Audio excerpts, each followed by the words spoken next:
Good morning, everyone, and welcome to the Unschooling Lifestyle YouTube channel. My name is Julieta Duval, and I'll be your host today. On today's video, we're going to talk about end of year. The end of 2022 is pretty much here, and we are ready to start 2023. So we'll talk about a few tips on how to get our unschooling goals and how to actually achieve them. So let's dive in. Okay, so the first thing that we have is wishing good riddance to the people, places, and moments of doubt that do not serve us well. This is very important. So the reason why this is important is because as you transition into unschooling, and this was our journey, we went from a school environment to a traditional homeschooling and then unschooling. And in those two things, the school environment and traditional homeschooling, there are people and places and activities and things that you normally do with those groups that make that environment what it is for you.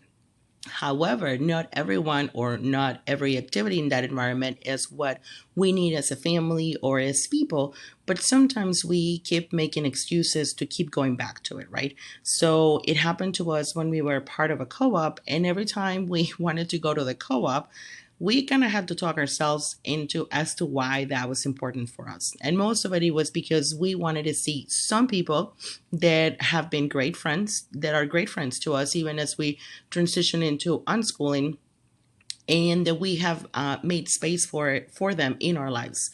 And those are the people that you want to keep. So as you think about the transition that you're in, whether you're just leaving the school environment or whether you were traditional homeschooling for a few months or have been doing it for a year or two, but you're really thinking about diving into unschooling, then this is a big step of our deschooling process, right? So it's not to say that we turn away everybody from our school days or our traditional homeschooling days. Quite the opposite, actually. We have a few very dear friends from our school days and very dear friends from our traditional homeschooling days, and they are just part of our lives. They still do. Some of them still go to school and some of them are still doing traditional homeschooling. So it doesn't mean that you have to block everybody out from your life and start anew. It just means that we are keeping only the people that bring something positive to us.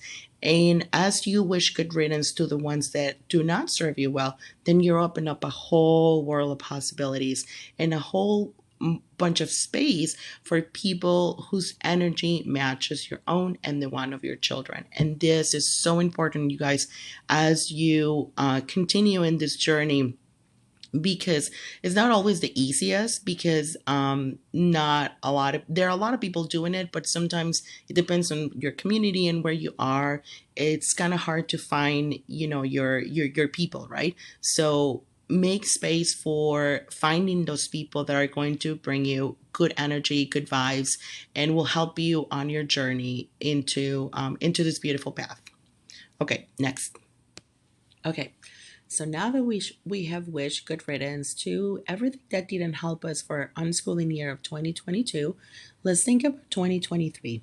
And I think a great tool for us to use could be a vision board. And it doesn't have to be a vision board if you don't have a computer or if you don't want to do that. You can just jot down some thoughts and some feelings and some wants and needs for the year and kind of use that as your baseline and as a guideline for as you go through the next couple of months and planning your year, right?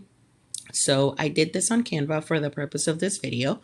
And for us, what kept coming through was seeing the world, dream, connect, and experience. Obviously, travel is very connected to our family, and it's a big part of it. So we are just planning a few trips that are more meaningful to us and with some experiences in mind.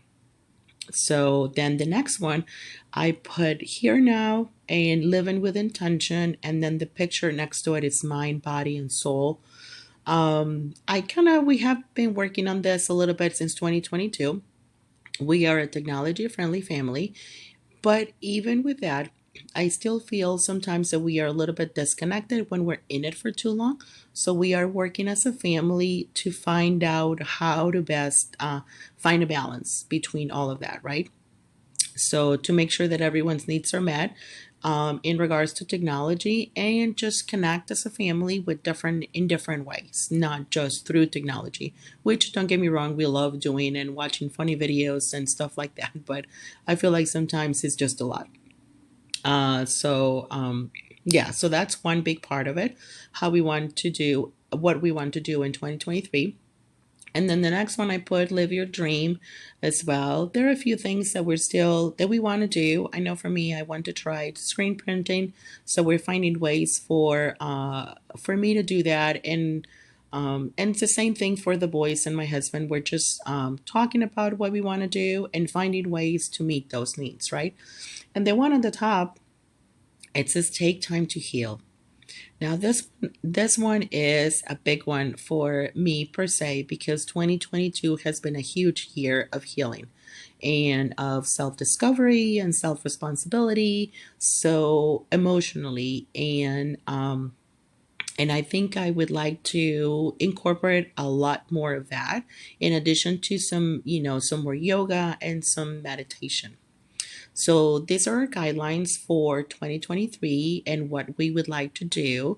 However, you put them on paper, you put them on the computer, you put them on your notes, but how do we get there? So let's talk about some strategies of how to actually achieve some of them.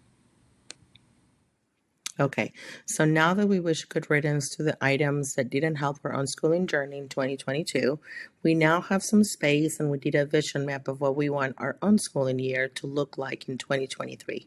But for us, as I said on the last slide, I had yoga, I had connection with and without technology, I had travel, I had what else?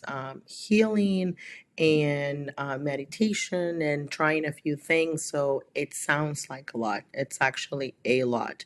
So how can we do that and still manage our time and our life, our jobs, and the needs of everyone in our family? So I wanted to share that a few days ago, I attended a workshop facilitated by Nancy from our Sidetrack Life, and she had a great set of tools that could help us get there. The one that stood out to me was the SMART acronym, which is can be applied for each specific goal that you have or a specific vision that you have. For example, for me is yoga. Let's just use that for right now. And specific, I would like to try to do yoga once a week, right? Measurable, sure, I can tell if I did it or not. Achievable, most of the time. Realistic, I think so.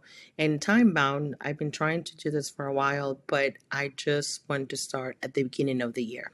So it's pretty simple, and I think it can serve as a guideline to keep us on track and what's important, if that really matters to you, right?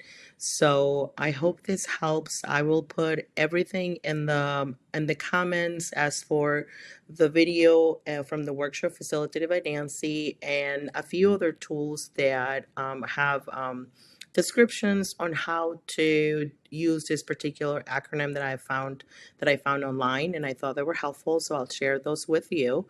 And that's it. I hope this is helpful.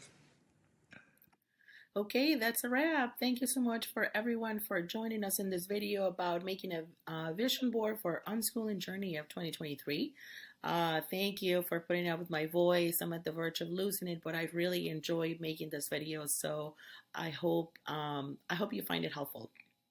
Uh, Next week's video is going to be about unschooling, and we're going to try to put some definitions and to see how that applies for our specific situations. So please do come back and check that out. Give a like to this video, subscribe to our channel, and share with anybody that is interested in this lifestyle. And we would love to have all of you here. Thank you so much again. Remember that your time is precious, and I hope you're making it count. Have a very, very, very happy new year, and be safe. Goodbye.